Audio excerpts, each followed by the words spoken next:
Good morning, afternoon, evening, everyone, wherever you are. Welcome to the Designer Show.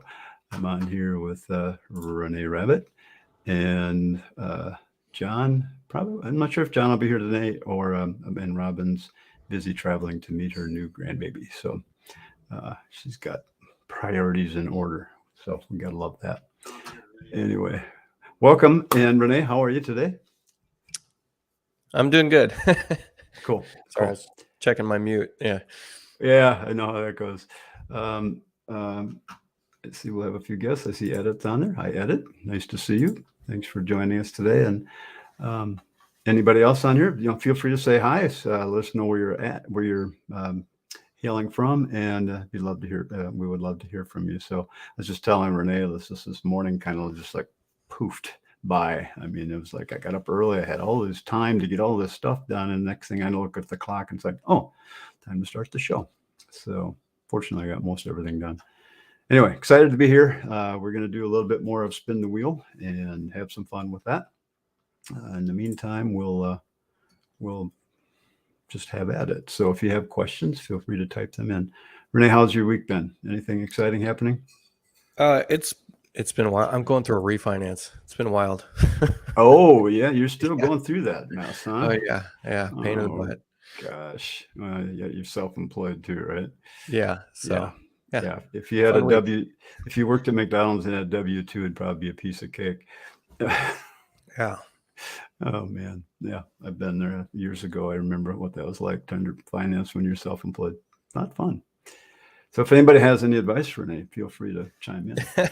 I'm closing today, I think. So this is Oh, good. okay. Well, Yeah. it's all going to be done. Yeah. Hey, Mike, William from New Jersey. We got Jeff. Hey, Jeff, you're going to pick me up a week from Tuesday. Be fun to see you guys again in Coeur d'Alene. So looking forward to it. Hi, Susie. All right, we got a bunch of people. Hey, Hello, Jeff's in Ken. NorCal. What's that? Jeffrey's in my area. Jeff Rexford? Who was Oh, that? okay. Yeah, Yeah. Jeff, where are you located? I'm not even sure. You'll meet Renee in Coeur d'Alene, Jeff. Oh, he's Uh, going. Cool. yeah, he'll be staying with us too. So, Jeremy, Margaret, and there's Renee. All right. Yep. Cool. Again, thanks for being here. Feel free to ask questions as we go, and we'll just have at it. A couple quick house cleaning things. Um, let's go over to show my screen. Here we go. I need to click the right buttons here. So a couple of things I want to point out. I got to get to the right place. This our summer sale is still on till the end of tonight, so it's 40% off of all of our products. So feel free to check that out if you head over to the store at Chief Experts Academy or just chiefexperts.com. And all of the items on here, except the Pro Academy, are on sale 40% off. So check out at the bottom of the page. Be sure to check out the bundles where you can get groups of items at a very substantial savings. So there's a lot of stuff here. And the sheets that we'll be talking from today, where I'm showing icons, are from my Mastering Chief Architect course. So I do have lots of those type of sheets in there where I lay things out and go through them in pretty great detail to show you what it's all about. So this is the sheet that I'm talking about, and things like that. I spend time explaining a lot of different things, even things like the mouse and all the function that you have in a mouse. So a lot of stuff. And Renee, as you know very well, there's never what's the right way to say this? There's never an opportunity not to learn something new in Chief Architect, or vice versa.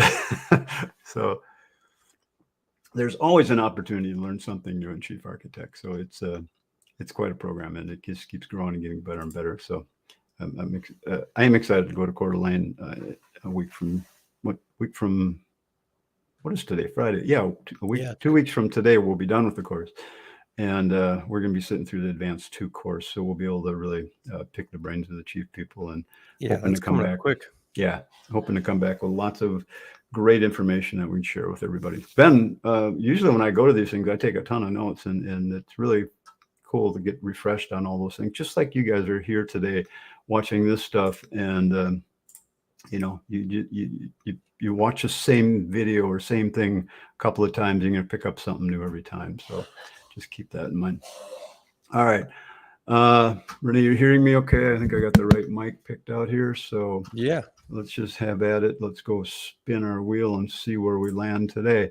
So again, we did this last week, so we're going to do it again. I added some new icons, and real quickly, the ones highlighted in yellow are some of the icons we covered. Plus, we covered about a half dozen other little topics. So I did add a dozen new icons to the wheel, and let's go grab one, and we'll have at it. So I'm going to hit the spin button, and we'll see where we land. And again, if you guys have questions while we're doing this, feel free to ask them. All right, the right mouse button. This is a good one. You know, you guys, you know, I don't use a fancy mouse like Renee does. I just have my plain old Logitech, you know, 2-button mouse with the scroll wheel and some buttons I haven't even programmed. So let's go talk about that for a second, what you can do with your mouse.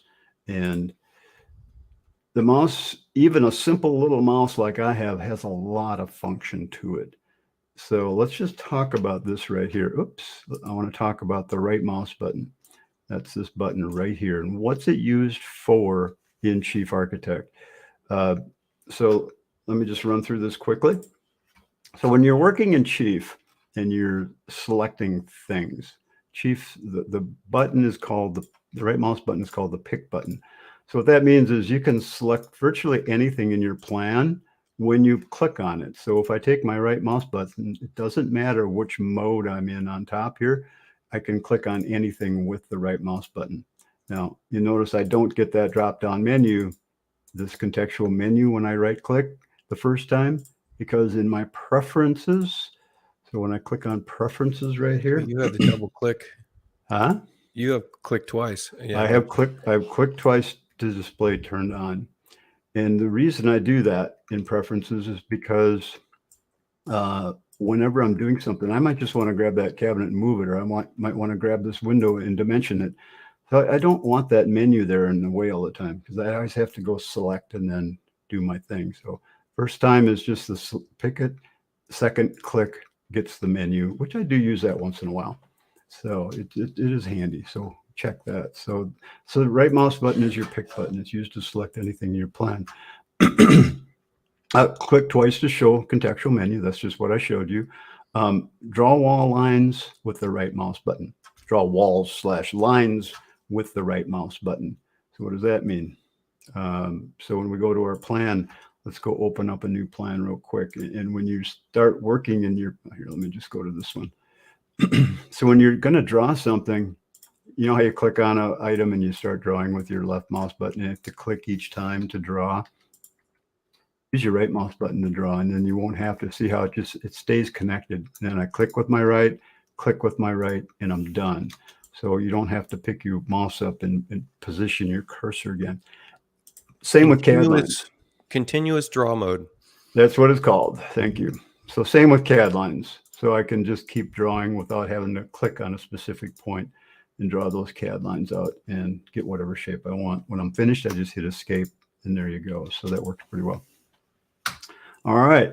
The other couple of things that you could do, draw stairs going down.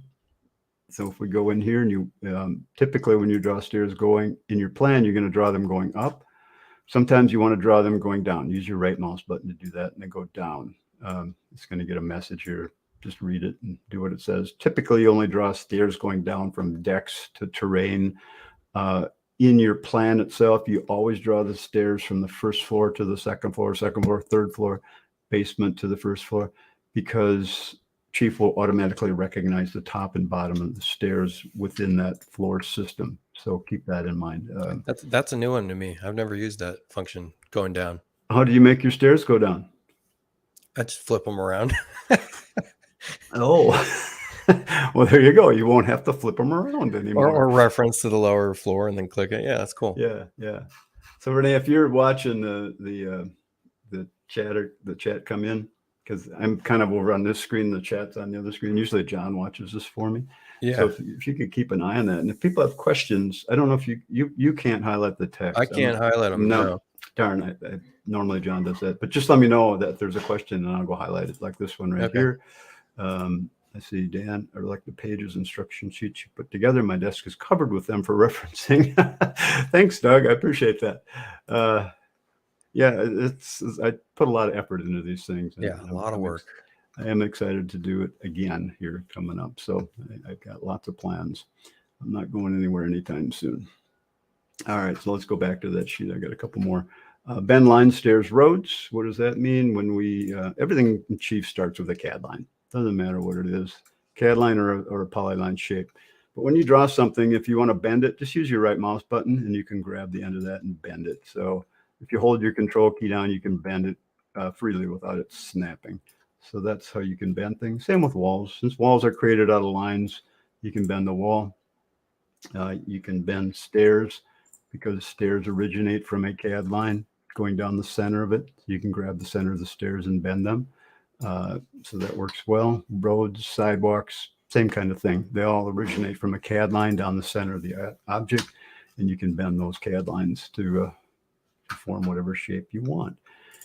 And resize. Now, let's see. We've got another alt behavior I know is resize. Is that what you're doing next? Yeah. Yep. You got it there. Is. So when we draw CAD boxes and you grab the corner of a CAD box, you can go like this.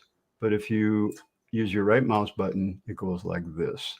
So you can resize those two sides at once. So that's a nice way to do it. It works on the layout sheet for viewports and things like that too. So, basically anything made out of a CAD box. Does it work with cabinets?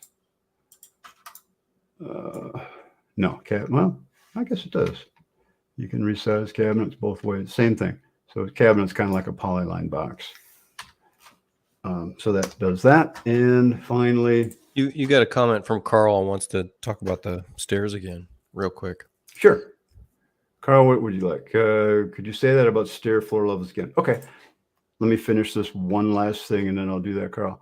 I got a few things I need to add to this list, but edit library items. This is kind of a new, I don't know if it's a new thing or not, but it's one of those things that I've really gotten used to in Chief. So when you're in your library and you're going to do some things in your library, I have my library disconnected. So if I'm going to go into my user catalog where I've added some symbols or something like that, you got a lot of right mouse functionality in your library.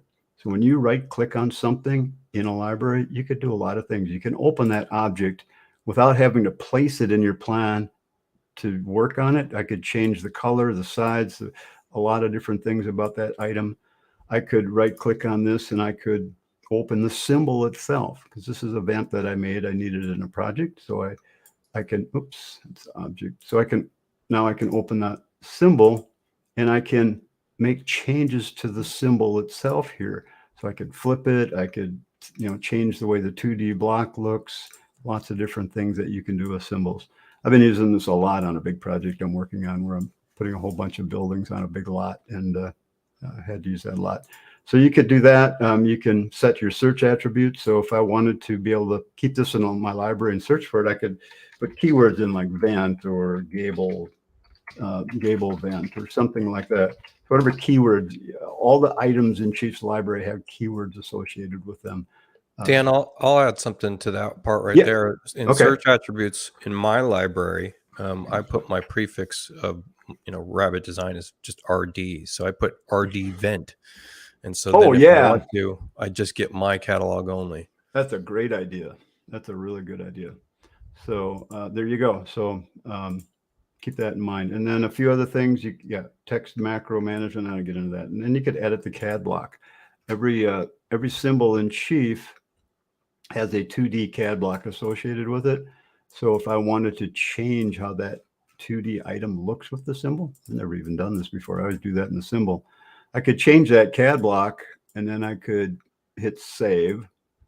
And it's going to, then when I look at that symbol and place it in my plan, I'm going to have that CAD block with the X on it. So if you wanted to have an outlet with a different size outlet on it, the CAD lines on it, you could do that. You could add text to an item. So it makes it really easy to edit those items in your library. And one last thing that's really cool, and maybe you guys might not be aware of, two things when you're in your libraries. So let's say you're looking at molding profiles and you find a nice crown molding that you want to use in your plan, but you want to put that in your drawing, not in the 3D. You just want to draw that. So what you got to do is click on CA34 over here. You can't click on the picture. You have to go over here and click on CA34, and then you can hit right click and hit place that molding profile in your plan. And you can do that. And now there's the CAD drawing of that molding. So now you could do that. I could take and combine other moldings together too to complete a CAD drawing of that molding, which is kind of nice. And the other thing, when you're searching for things, so let's search for let's just search for a refrigerator. Okay, so I'm going to scroll down my list and I find one that, I kind of like that. It's similar to what I want. So when you're in search mode, you can right click on this item and now hit show in browser. And what that's going to do is show you the library where that refrigerator is coming from. And then you can click on it and get to all the items in that library. So I use that quite a bit too when I'm looking for items in my plan. If I find a stove that's kind of like I want, I'll click on it, show the rest of the items in that library, and I might get lucky and find the one I really want. So kind of handy there. So there's your right mouse button. A lot of things you can do with it. We should do a show just about libraries. We should do a show about libraries. Yeah. We'll do that. That would be more than a show. Could be way more than a show. All right, cool. Let's go back to that stair question that was asked here by Carl, I think it was. Come on, I got something on my other screen blocking.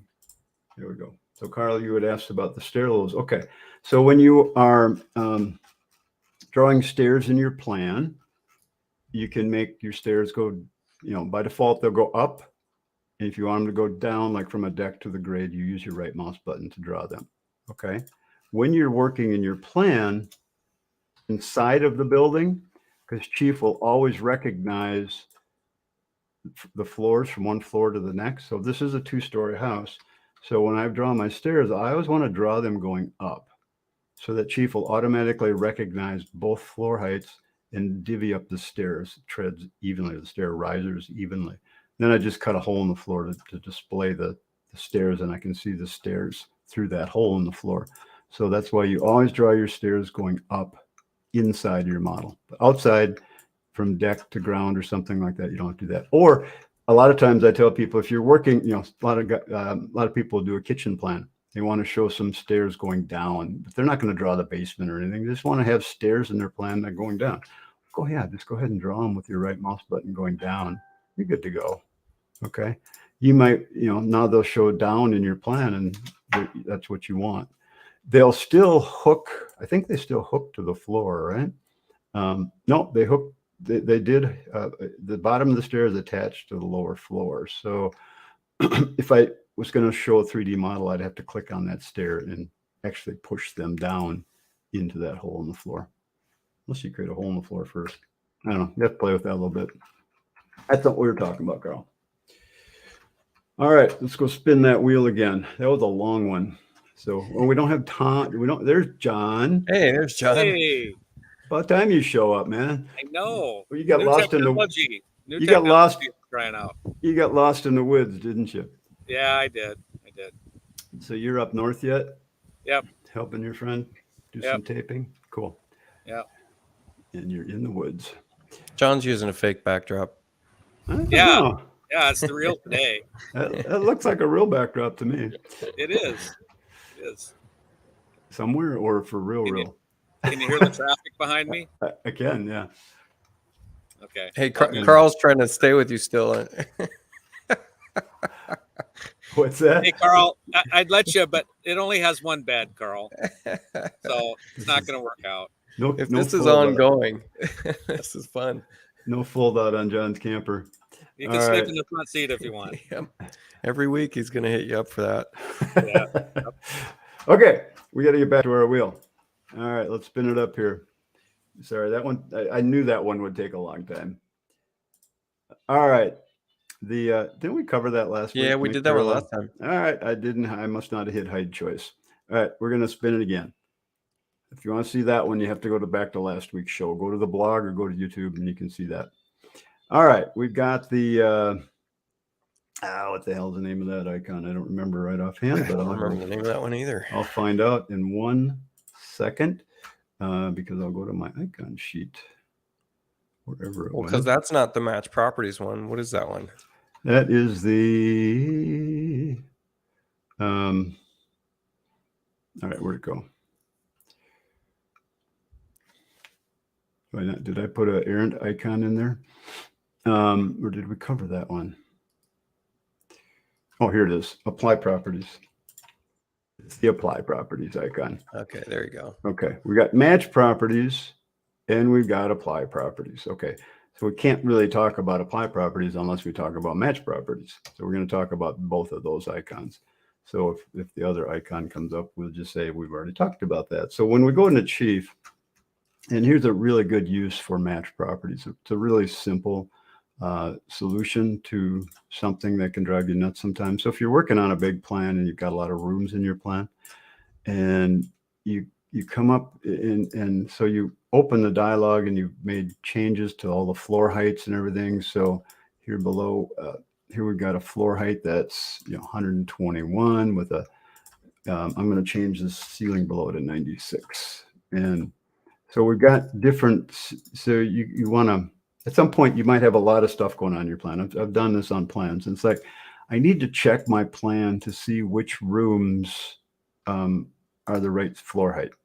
So we're going to use match properties, okay? And that's this icon right here. And so when I click on that, I can, you have a lot of values. There's a lot of values in any room, any space, anything in Chief, actually. But in this case, I just want to check my floor elevation. So we type in the word floor up here, and here's the floor options. So my floor elevation should be that number. So when I click OK, you'll see that, well, you know what happened when I changed that? It changed the whole lower level because there's no walls down there. Yep. Oh, there's a wall down there. Why didn't it change the whole thing? Should have not. No, they're different. Chief, what are you doing? I hate it when it does this. So let's try that again. Check my floor properties and check full floor. I didn't practice this one before the show today, guys. That was part of this comment about the morning went really fast. Okay, so let's hit OK. Okay, so it's not working. So let's go do something. Let's go down here and do it. Let me add a couple rooms down here. Proper preparation. There's a 5P thing. I forget how that works. Kyle Hunt talks about that all the time. What does he say?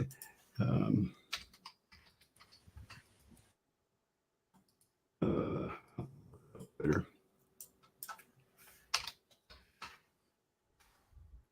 Anyway.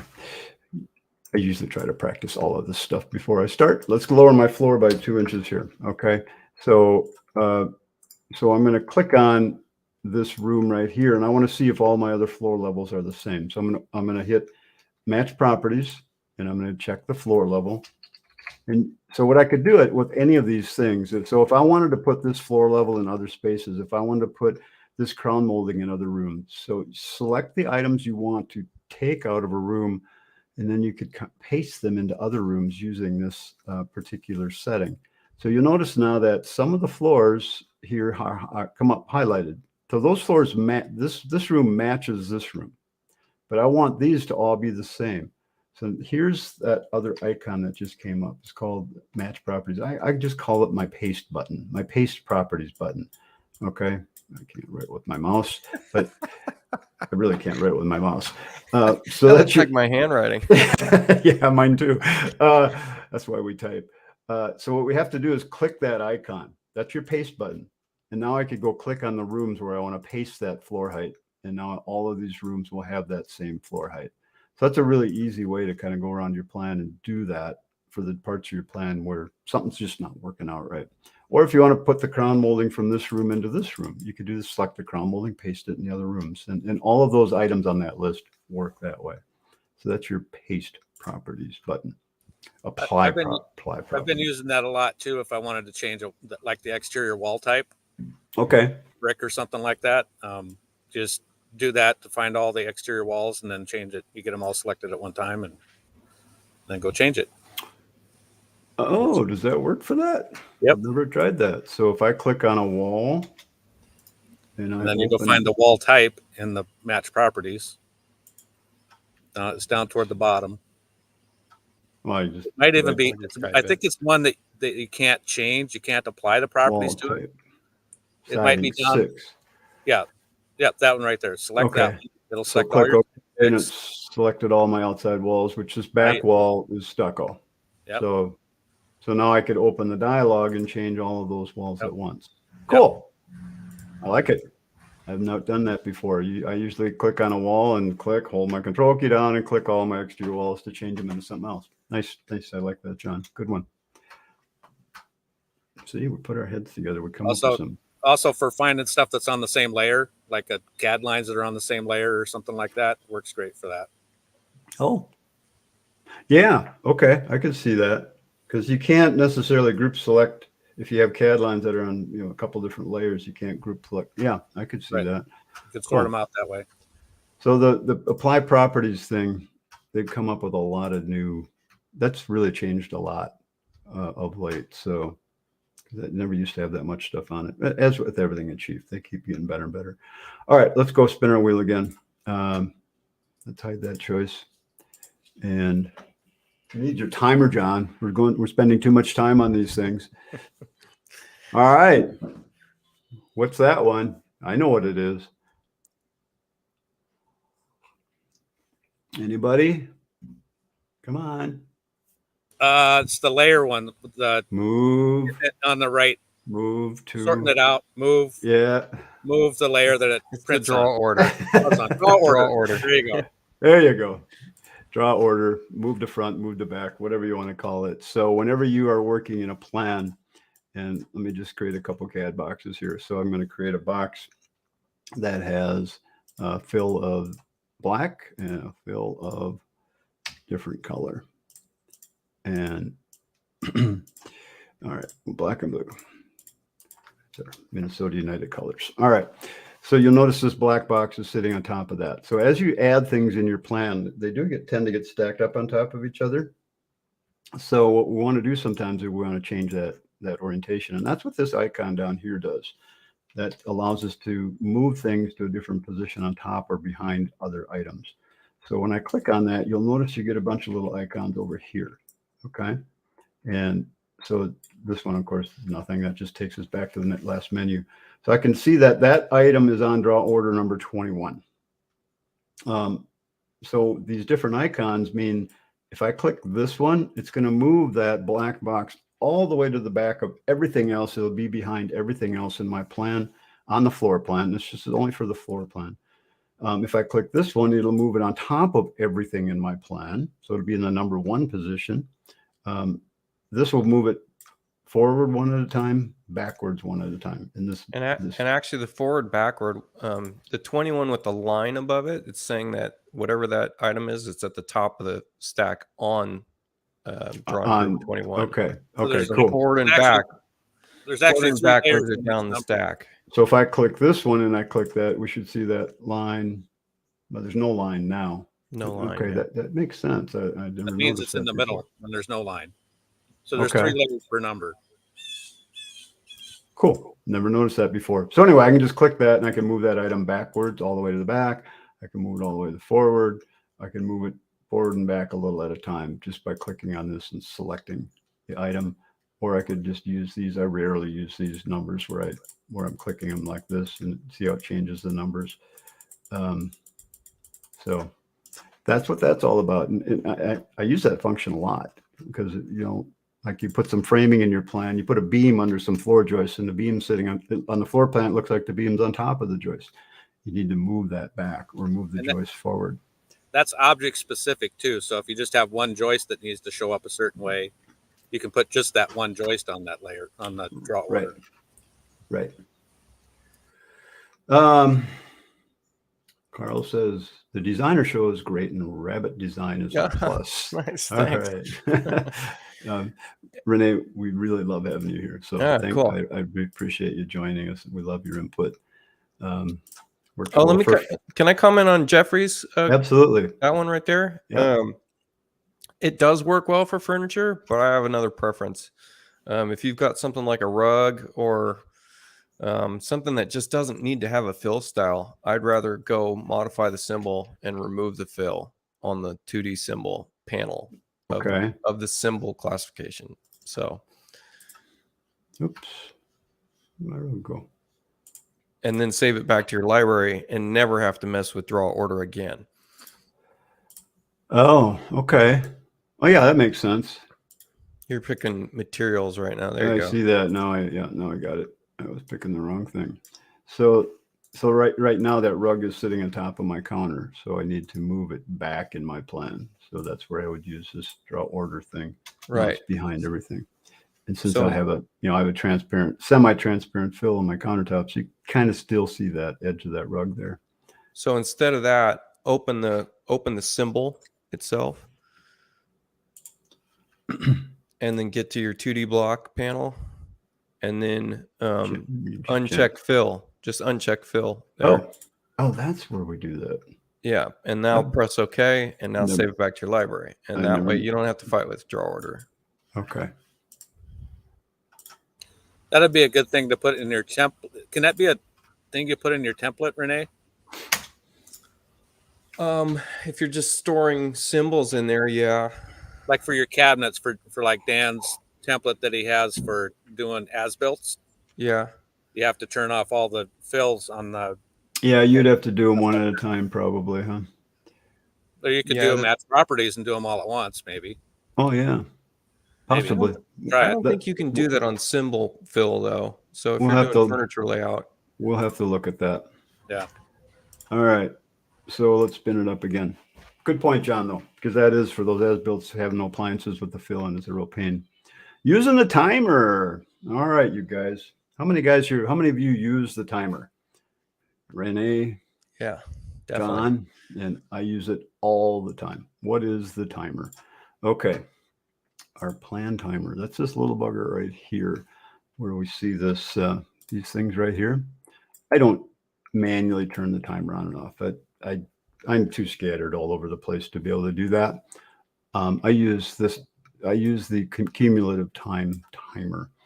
And so when I click on that, what you're going to get is a list of the time that you have working on a plan. So this particular sample plan I've had open for a total of 4 hours. So we did it last week's show. I'd played with it before last week's show to try out some things for the icons. We used it during the show. I opened it a little bit before this show, and now we're using it during this show. So 4 hours total. Now, the thing that bugs me is this list is pretty much unreadable. Okay. So here's what I like to do. So I'll take this and I'll export it as a CSV file or text file, whatever you want to use. It doesn't really matter. Let me just throw that in here and I'll just call it my test time. And then what I do is go into my spreadsheet and I import, I open that file. So I open a new workbook. I go file import or file open, and then I bring that time in. And you can do some things with that now. So I'm going to go browse for that file. I'm going to go, because what I like to do with my clients is I kind of break it down by the day. So I'm 5 hours this day, 3 hours this day. And, if I do it soon enough, I can remember what I did on those days. So let me go find that file real quick. So I got to switch down here to the text files and go open up that test time file. You're always going to be fixed. It's always going to be delimited and comma separated, and then hit finish. And here is that list of time that I had for that project. So then what I like to do, and this is just me, do whatever you like. I'll just throw a couple spaces in here. So insert lines between the different days. Okay, so on the 4th, I had that many. On the 5th, I have that many. And now on the 19th, I have that many. And then I just go add up these columns. So I go equal SUM. And I just saw an Excel thing yesterday. I got to go look at that. Now I can add up the time for these different days that I've been working on it. Now I have a total for each day. I wish Chief would do this in their stupid program. Not stupid program. I wish they would do this in their timer thing, but they don't. So this is how I will then, I'll kind of go back and I'll think back what I did on the day and I'll make a list of it and bam, give that to the client. So it's just a way to come up with that. Now, I'm a little confused here because let's see, 3.5, it's not coming up to 4 hours. Probably, I wonder if it's because I didn't save it or something yet today. No. What were you saying, Renee? It has. I was going to say that I've been using the comments on the time schedule too. Oh yeah, that's a great idea.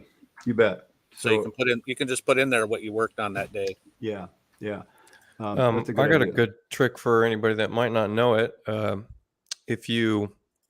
As soon as you start a project, if you associate it with a layout file, then if you take the timer from the layout file, that will be full time for plan and layout. That way you're not, having to figure out the difference between a plan and layout file's time tracker because the two overlap. Does that work that way? Yeah, it does. If you associate it from the get-go, it will always track that plan. If you have to have layout open to get it the full time. Yep. Mm-hmm. So that will include your comp and layout, all your work and layout. So all you really have to do then is open up a layout and put a floor plan on it, save that layout, and you'd be good to go. Yeah. But you have to layout open when you're working on the plan. Yeah, exactly. So you always open your plan from the layout then. Yeah. So if you want to track a full project from start to end, including construction documents, you got to have layout open. Okay. What I've been doing, and I like that suggestion. I don't know if I'm disciplined enough to have a layout open all the time while I'm working on a plan. What I would always do is open my layout time, and then I would create a separate sheet for that, but then I would put the word layout after the layout time. Then I would combine the sheets and sort them that way, and then I could kind of see. Yeah. So it's going to get me pretty close. Yeah. Because if the layout's open all the time while I'm working on the plan and they're not linked, well, they would be linked at that point. But I make it double time on certain things. Anyway, here's another trick, so you don't really have to bring it into to an Excel file to add it up. Would be if you're going to get in the habit of making comments on the timesheet, make the comment and then put the total number of hours that were there at the end of that day that you got done working on it. So then you can just, like today it was 4 hours, tomorrow it's the total 6 hours. So I worked on it for 2 hours on that one day. That make sense? Yeah. Yeah, but I'm lazy. Yeah. So, like many of us, I work on a half dozen different plans every day sometimes. Right.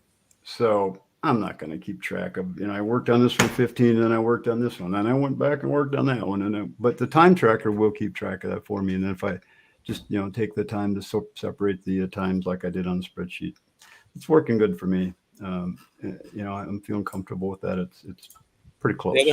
Another thing I've done is I've changed my time. I have it shut off every minute.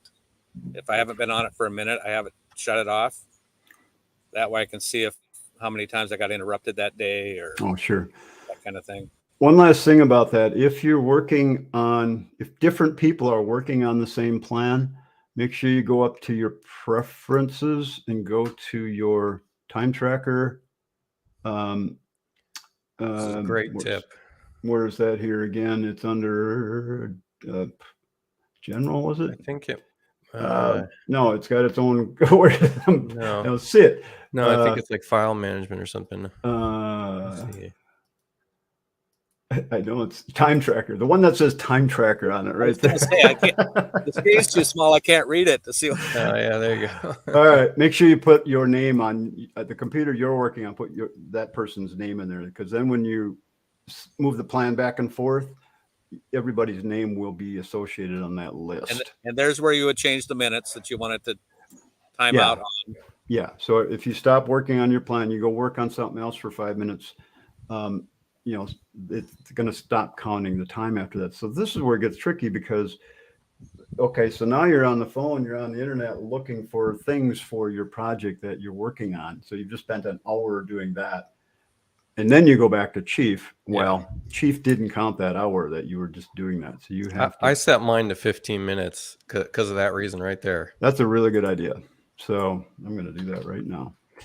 And a lot of times I'm not doing stuff like that. I'm just working on a plan for somebody, you know, cleaning it up, that kind of thing. Yeah. That's why I set mine at a minute so that it works out better for that. Sure. There you go. All right, cool. You can also turn off the stop timer dialogue too in that same spot. All right. Again, before I do this next one, you guys, the 40% off sale ends today. So if you're interested in any of our recorded products, and again, a lot of the stuff that I'm talking about, I do cover in the mastering course too. So you get a lot of information from that. Ends tonight at midnight. So summer 40 is use your code. That's not including the Pro Academy right now today. So let me know if you have any questions. Let's go back and spin the wheel again. John, we need your timer. You've been doing good. You've been doing good. I've been keeping an eye on it. All right. Well, this is an easy one. Delete. Yeah. Don't push that. Don't ever use that button. Just use the delete key on your keyboard. Okay.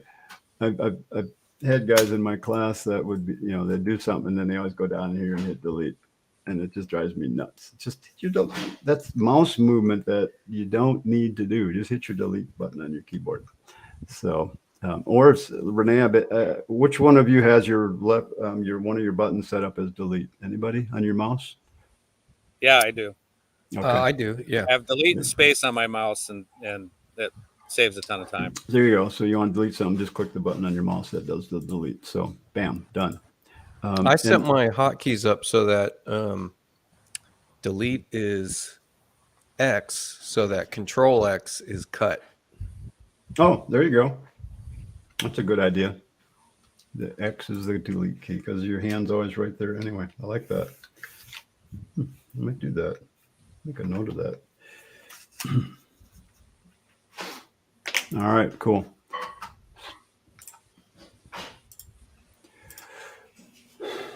Got 15 minutes left. How many more can we do? Oh, the big O. Open object. No. Object properties. There we go.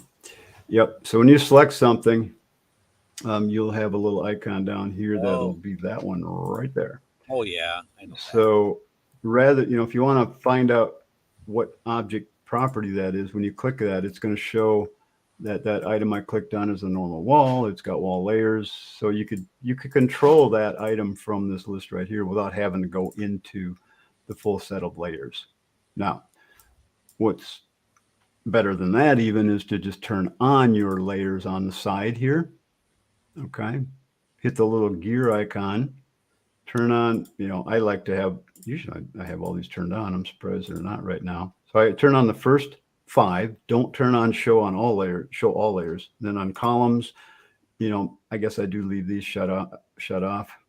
But now you've got your complete layer here. So whenever you click on something, now you've got your list of items right there. It's just a nice way to work with the different layers in your thing.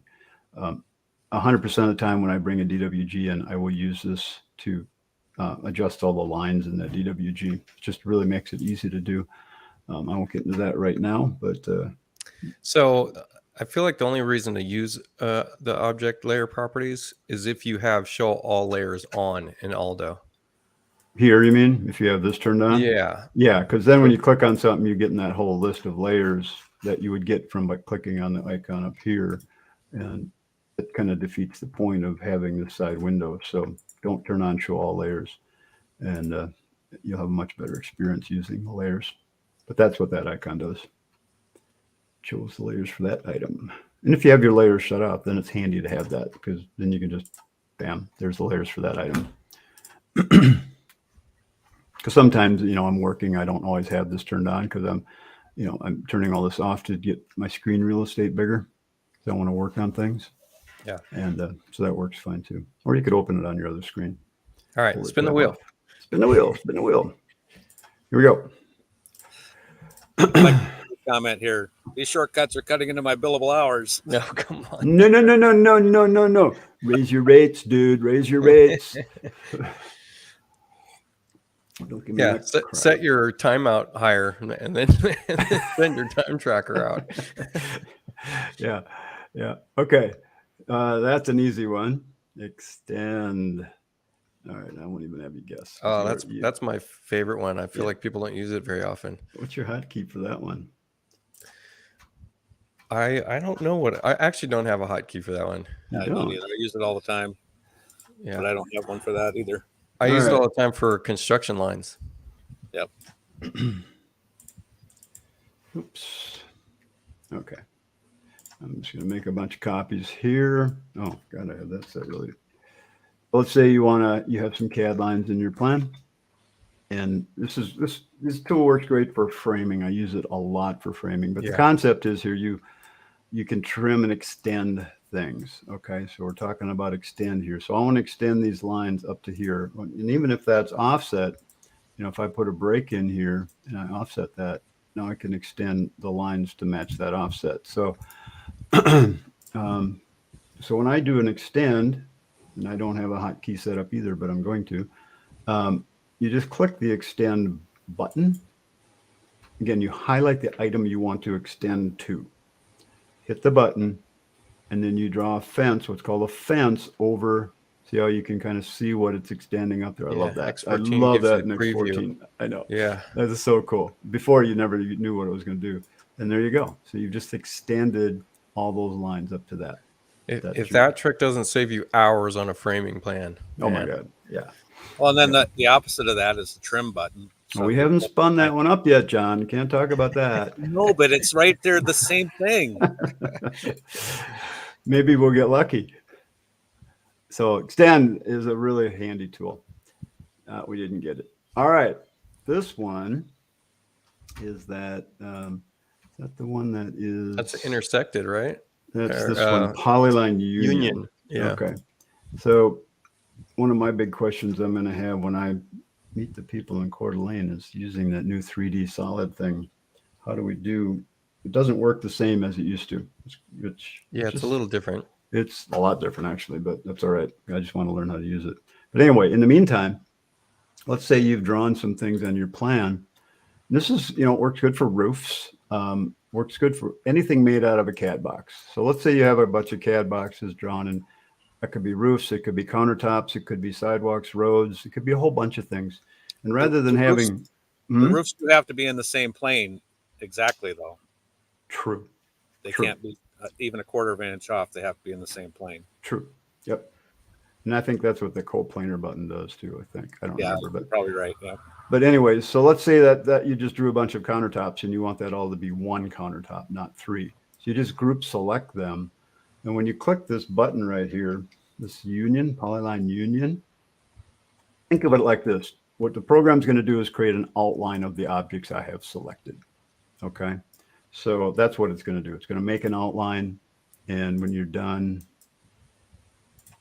does it not? Oh, I used the wrong box, didn't I? No, I didn't. Why isn't it working? Oh, you made a copy. Oh, I did, but it didn't ask me to delete the original. What's that? Because you told it somewhere not to ask you. I did the same thing on mine. Where did I put that? I never did that. I never set that up. I don't know if this is one where you tell it, if you check, don't ask me this question again, it automatically doesn't do it anymore. Yeah, and there's no way to reverse that without reopening it. Yeah, I haven't had that coming up in a long time, and the only thing I can think of I did. Maybe I did that. Not ask me again. I like that question because most of the time I want to get rid of the originals. So, well, so anyway, restart the program. That's all. You made a bunch of copies there, or did you? No, I didn't. Well, Mine doesn't keep the original. It's the way I do it. I must have told it not to keep the original and then told it to not ask me again. Yeah.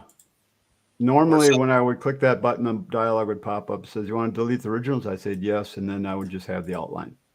So this kind of a pain. I have to go back and delete the things. But anyway, that's what that button does. There's a setting where that can be set up so you don't have that. We'll have to find that. Why don't you find that, John? Nice. Yeah, get to it Hey, right now. Dan. Yeah. As far as the solids, so the solids still will combine, but sometimes you have to convert something like a column to a solid. They're not immediately a solid by definition. So there it did it just fine, and that is a solid. Funny. So yeah, it's not deleting original. I know. I don't know what's going on. Look at your defaults in CAD and see if there's something there real quick. In CAD. Is there anything? I've never seen a message. I've never seen a message like that. Construction line.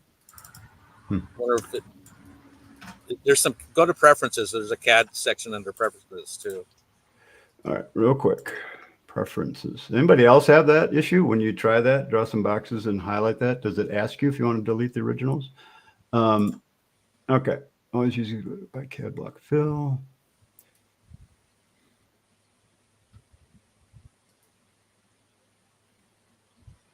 Don't see I have anything. to dig into that and see where that's at because I set it up the way I wanted it, and it's been months since I did it. I don't remember how I did it. Okay.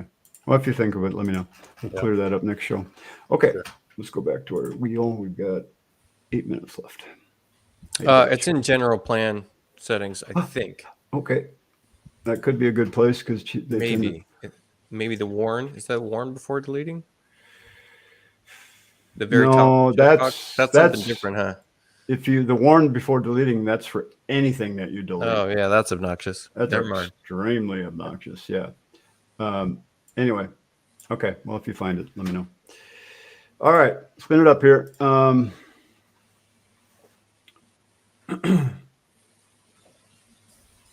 right.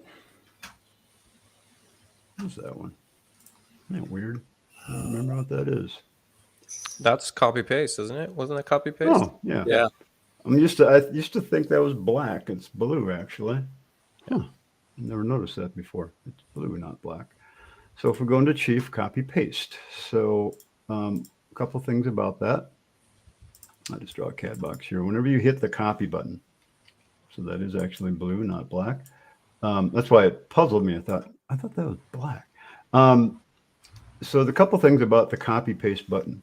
So when you click that, the second you've clicked it, there's a copy on top of the original. And you can take and drag that copy off. So that's really handy, like when you want to stack windows or something like that. So when you have a window in your plan and you go into an elevation and you want to, come on. I don't know why my computer stalls when I do this. I've got my drivers up to date and everything. Just drives me nuts. First time I bring up a 3D view. Today, Dan, come on. Come on, man. What is going on? There we go. There you go. All right. So whenever you do it like this, you hit the copy button and then you can drag the copy off the original. And that keeps them nicely lined up. Then you can make the right size, put it where you want it, and you're good to go. So it's copy drag, not copy paste. You can hit the copy button and hit the hold the pin button, or you just copy and you can go paste that somewhere else. And you'll notice you get a lot of functionality when you hit the copy button. You get all these other options. Okay, you got the push pin to lock the copies in so you can keep placing a lot of the same things. You got the paste hold position. So I won't show you, but sometimes I'll create columns with a cap on top of it. So I make a copy of the column. I hit paste hold position. Now I've got the copy in the same spot. And then I'll open the dialog for it, or I'll hit my C key and I'll concentric jump that out an inch or two. So and then I'll open the dialog and make that put that thing on top of the item. You can do a copy point to point, copy center between 2 points, copy center by clicking on something, and then a reflect. So after you hit copy, you can do a lot of different functions, which is really, really handy. So But if you don't take any of those steps, if you click on it and hit copy and you don't take any of those steps, you don't have a copy there. Right. If you click this and then you don't do anything and you hit escape, the copy's gone. Right. I mean, it's not going to create that copy.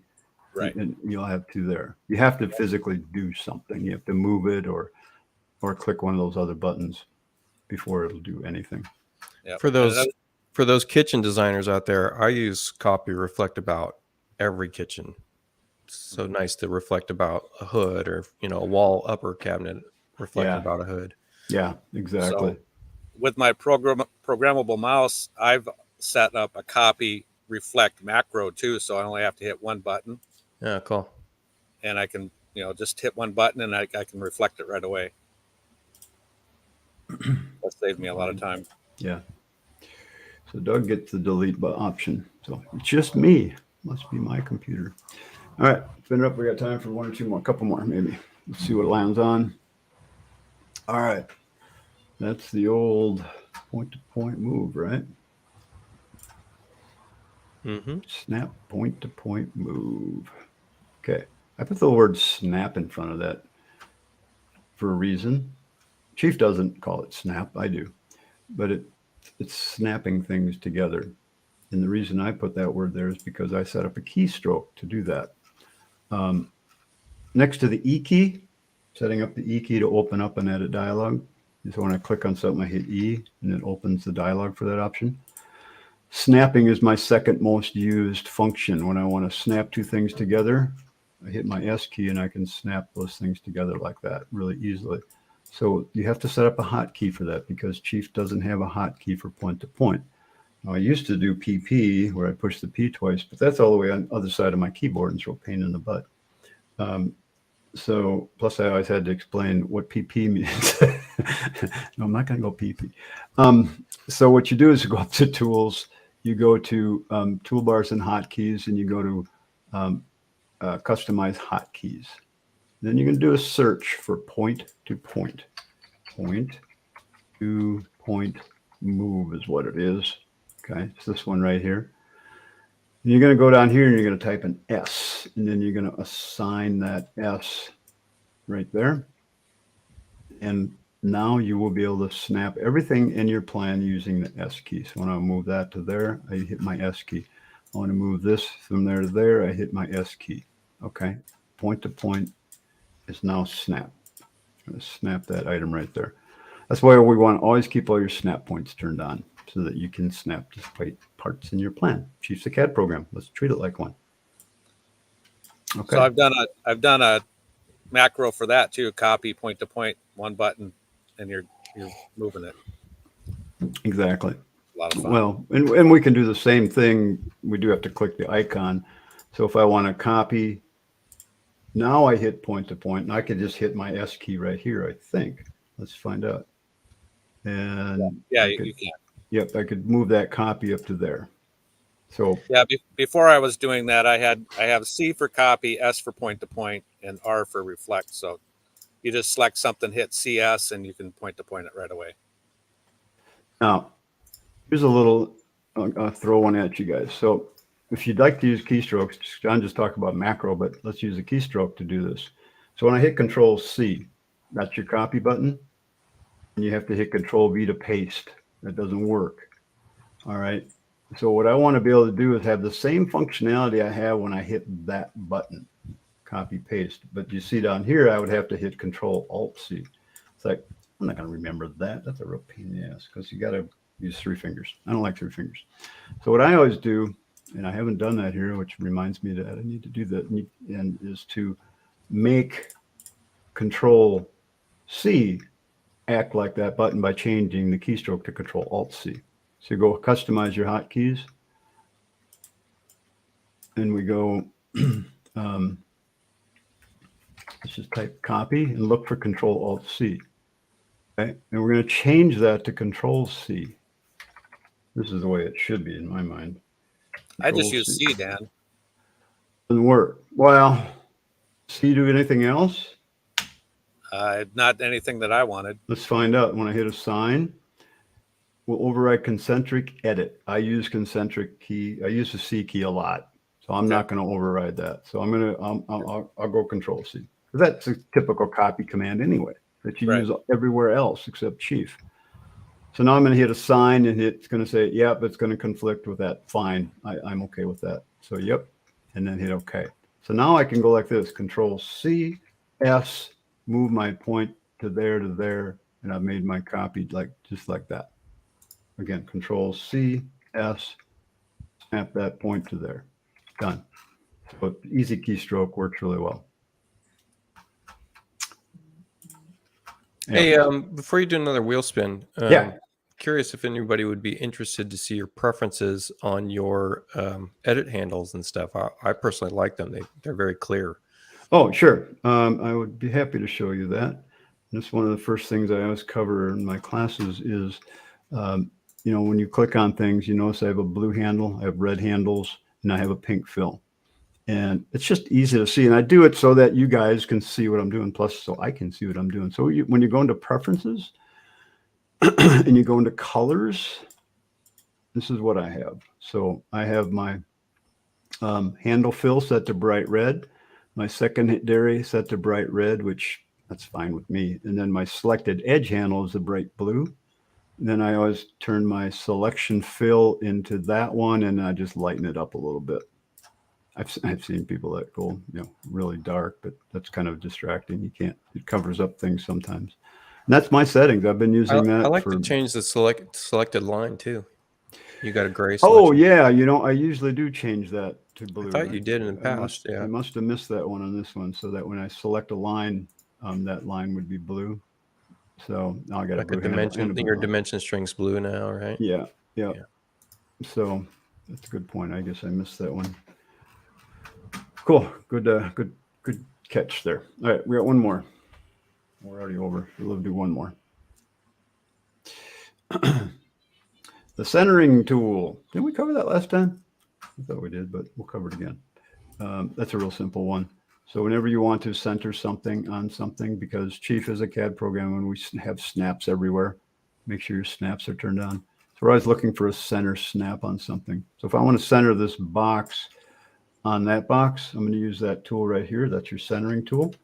As long as you have a center point, you can snap things to that center point. So I'll click on the item I want to move, click the centering tool. And actually, I thought I had a hotkey for that one too. And then you just click on the center. So if I wanted to, here's a simple way to do a circle. Center it twice. Center it this way, and then center it this way, and I've centered that circle in that box. I could do that with point to point too, but that's another way to do it. So you can center things on rooms, on anywhere you can get a center point. You want to show it in 3D too? Show it in 3D. Yeah. I just wanted to see your computer lag again. Funny. Yeah, you got a tab open. I'm close to buying some other. I did. I'm close to buying some parts for new computers. So I set my G key up for the center tool, and H for paste hold position, and T for transfer and replicate. Okay. John's just trying to mess everybody's computer keyboard up. Yeah. Well, Doug says he likes what I did, so I figured I'd keep on going here. Yeah, you're making him give up concentric, though. That's a no-no. I'm not going to give up concentric. Do A or something like that, then. It doesn't have to be C. Well, it does. Concentric has to be C. It's some no. Do A for save. Or copy. I mean, do A for copy or. But for me, I'm used to Control C in Word and Excel and every other computer program out there. So it's a natural, for me, it's a natural finger movement. I don't have to think about it. If I change it to C, then I have to think about it. And I'm probably going to stop doing so much of that single key thing, because with a programmable mouse and stuff, you can do the macro and just hit a key on your mouse, or whatever. And with the space mouse, we got the radial menus that Renee showed me. I didn't realize that was there. Yeah. Well, he started doing that, so. I've got the pad mouse with the keys on it and stuff, which I've started programming it, and then I got distracted and haven't got back to it. Someone asked John what device he's using for all these hotkeys. I'm using basically what you have, only I have a G502 and I recently bought the Enterprise, the 3D Connection mouse, along with the Space Mouse, and I'm kind of liking that. Yeah. Because you can put the radio menu on that too. So, all right, what do we got? Summer sale. Anyway, all the training products that I have here are still on sale for 40% off until midnight tonight. So check them out. Let me know if you have any questions. If you're not sure, buy them. If you don't like it, you have a 30-day money back. So just let me know. I still sell my old Chief X6 class because it was a really good class. I put a lot of effort into that one. Almost as much as I put into the X14. Anyway, thanks you guys for being here. You guys want to do this again next time? I mean, I'm working on getting some guest speakers, things like that, to talk about some different things. I think a show that would be great is really going through all the preferences. Yeah, that's true. We could do that. How about you guys in the audience? You people, not just guys and gals. You want to see more of this stuff? You want like spinning the wheel? I think it's kind of fun. And that is a really cool little piece of software you can get for $25 a year. You get it free, but if you want to do more with it, it's $25 a year. It's virtually free. And you can do it. I have a friend that's using it with her kids for rewards. It says, if you do this, you get to spin the wheel and you get whatever's on the wheel. You get to go play in the playground or get to ride your bike or something like that. She's having a lot of fun with it, with her kids. So I could see using it for business. I could see using it for lots of different things. And it's super easy to use. It's just like the roof saddle one. That's good. Yeah. I was actually ready to do all of those. And then convert to spline. Convert to arc. You got a bunch of good ones. Yeah. There's a topic for a future thing. Talking about building walls. Different wall definitions. Lower one, and then it won't highlight. Where did you see that? Oh, there's more. I'm sorry, I wasn't at the bottom of the list. Be at the top. Yep. Yes to preferences, setting up preferences, good wall definition.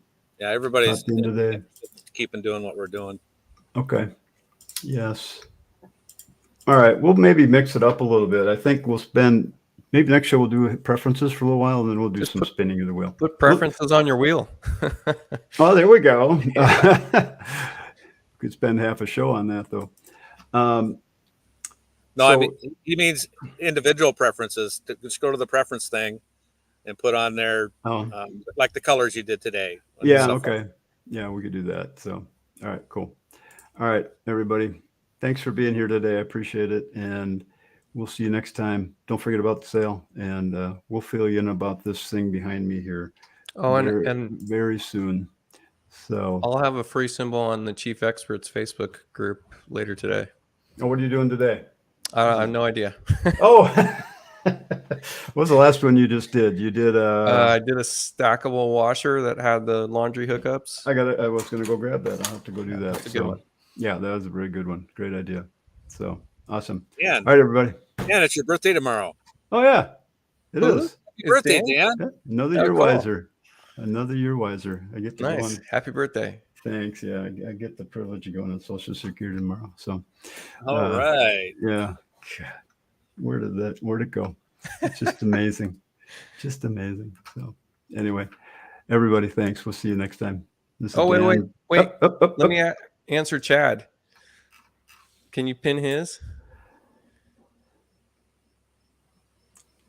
Oh, well, boy, that's a little more intensive, but you can actually go look at all your icons. They're in if you're on a PC, they're in your program files under resources. All the icons that I can click on and see an individual video about that icon when I need it. Oh, I see what you're saying. You could pay him $2,000 for it. That's kind of what I've been doing in my mastering course. It's all indexed, so you just have to fast forward to the time code to get to that explanation of that icon. I probably did 300 of the, I don't know how many icons. I did a bunch of icons in the mastering. And again, there's 1,200 icons. It would take a little bit of time to set that up. I've thought about it. I really have. So, and I haven't stopped thinking about it. So we'll figure something out. Anyway, I got to go. We'll see you guys. Have a good weekend.